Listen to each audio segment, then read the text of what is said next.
এখন বাজে রাত 3টা 5। তো আমি এখন বাসায় এসে দেখি ফুচকা সব বানিয়ে রেখেছে। তো ওগুলো এখন খাবো। ফুচকা টক, আসেন সবাই ফুচকা খাই।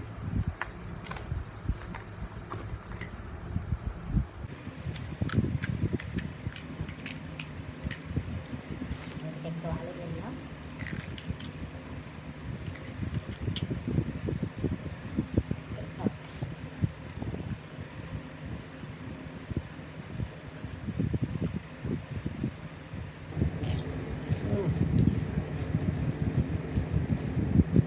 সেই মজা।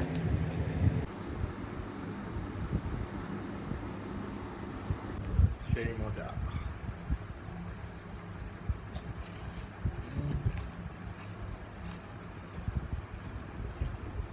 ধন্যবাদ জানাই দিদিকে সুন্দর ফুচকা বানানোর জন্য।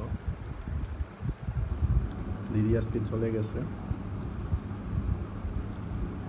তাদের বাসায়।